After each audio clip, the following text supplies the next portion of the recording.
Hello, my name's Julie Williams. I'm a registered migration agent with Migration Downunder, and I'm going to be talking to you today about refusals of partner visas.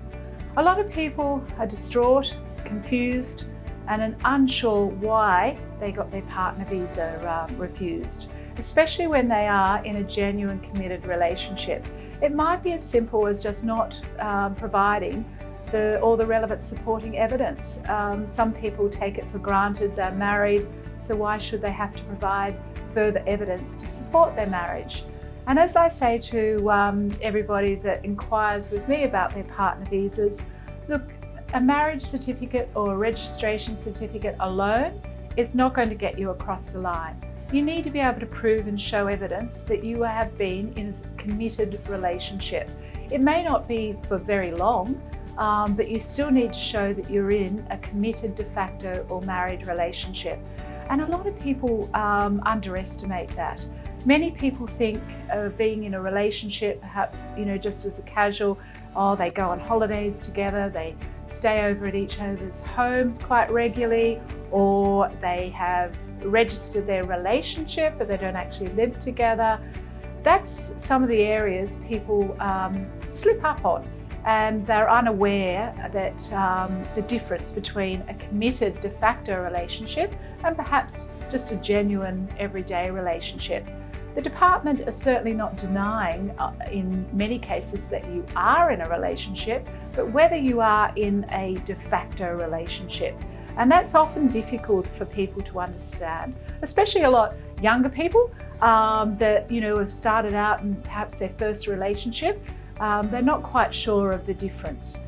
And if there's boyfriend, girlfriend, that is not going to get you that partner visa. It's a very expensive process from a government fee alone. So therefore you don't want to mess it up and take the risk.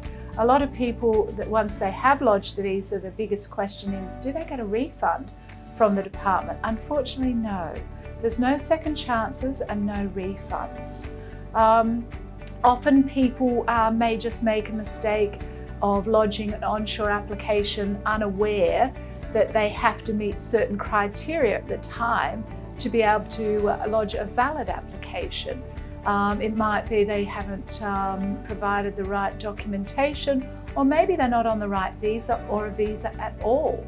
Maybe they're on a bridging visa, which is not a substantive visa, and therefore there's a lot more criteria that you have to meet to be eligible for that partner visa. Maybe you've been unlawful, but you've been in a relationship for a very, very long time, and so there's compassionate and compelling circumstances, but you didn't meet the criteria of being able to lodge a valid application. So that's where you can get visas refused. And simply not responding in a timely manner with a request for further evidence and uploading some of the basic documentation.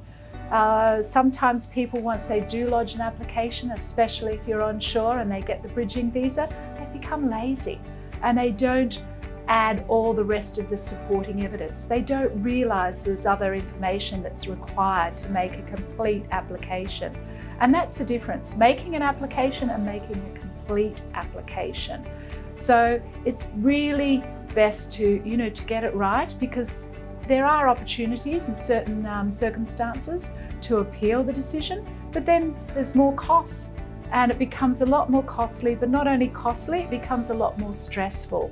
So that's the sort of thing you really need to be careful that whilst you feel that you're in a committed relationship, it's not just a matter of filling out a form and ticking a checkbox for a document checklist. There is a lot more there, and relationships are important, and it's your future, and it's best to get it right the first time. So just be careful, because there are no refunds once you do, if you do unfortunately have a refusal. But look, if we're happy to assist if you are in the unfortunate circumstances where you have had a visa refused, or perhaps you haven't even lodged your application and you want to avoid that refusal.